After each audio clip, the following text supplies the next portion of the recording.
Last night, Russia intensified its attacks on several Ukrainian oblasts, marking another episode of violence in this ongoing conflict that shows no signs of easing. In Nikopol, located in the Dnipropetrovsk Oblast, massive strikes were carried out using multiple rocket launchers, heavy artillery, kamikaze drones, and bombs dropped from other drones. Houses, businesses, and civilian infrastructure were damaged, but no casualties were reported, according to Serhiy Lysak, head of the local military administration. This attack aligns with Russia's strategy to weaken Ukraine's vital infrastructure, particularly its energy networks, aiming to demoralize the population. In Kharkiv, tensions remain high. A major fire broke out following a drone strike in the town of Vovchansk, destroying around 600 square meters of an agricultural facility. Local authorities took 5 hours to bring the flames under control. These regular attacks on energy infrastructure complicate daily life for civilians and disrupt the logistical operations of the Ukrainian army.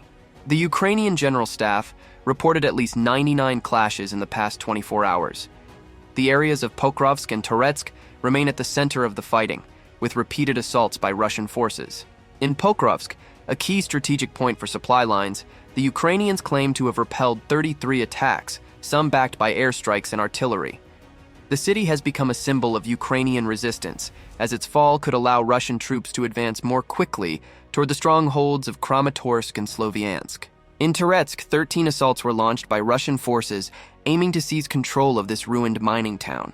Street fighting is particularly intense, with constant artillery exchanges.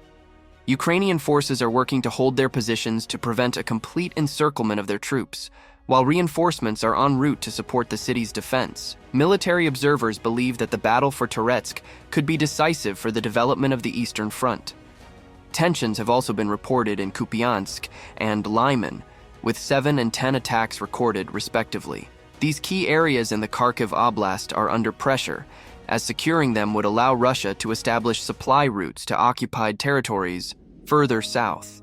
As fighting escalates, Ukrainian intelligence anticipates an increase in forced conscription within the occupied territories. Faced with significant human losses, Russian authorities are coercing men of fighting age to sign contracts under the threat of arrest, confiscation of property, or even deportation to Russia.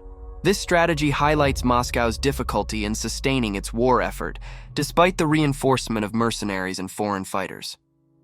On another front, a damning report by the Wall Street Journal revealed the existence of a systematic torture system inflicted on Ukrainian prisoners of war in Russian prisons. According to testimonies from former prisoners and repentant guards, the torture methods include electric shocks, severe beatings intended to cause lasting injuries, and the denial of medical care leading to amputations. The Kremlin dismissed these accusations, claiming they are generalized conclusions based on isolated cases. On the diplomatic front, Ukrainian President Volodymyr Zelensky will attend the Munich Security Conference this week. This international meeting presents an opportunity for Ukraine to advocate for increased support from Western allies. Representatives from the Trump administration will also be present, offering a chance to negotiate additional arms deliveries or long-term financial commitments. Christoph Heusgen, president of the conference, expressed hope that this event could serve as a springboard toward progress in peace efforts. On the international stage, Chinese President Xi Jinping has accepted Vladimir Putin's invitation to visit Moscow on May 9th for the Victory Day celebrations, marking the end of World War II. In return, Putin will travel to China to commemorate the victory against Japan.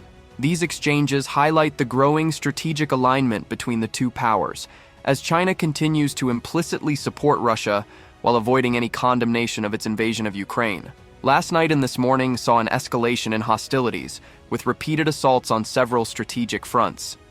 Ukraine continues to demonstrate remarkable resilience, repelling numerous attacks, despite the damage caused by airstrikes and drones. On the diplomatic stage, the upcoming days will be crucial with the Munich Conference, where Ukraine will seek to mobilize greater international support to maintain its defense capabilities against an increasingly aggressive Russia.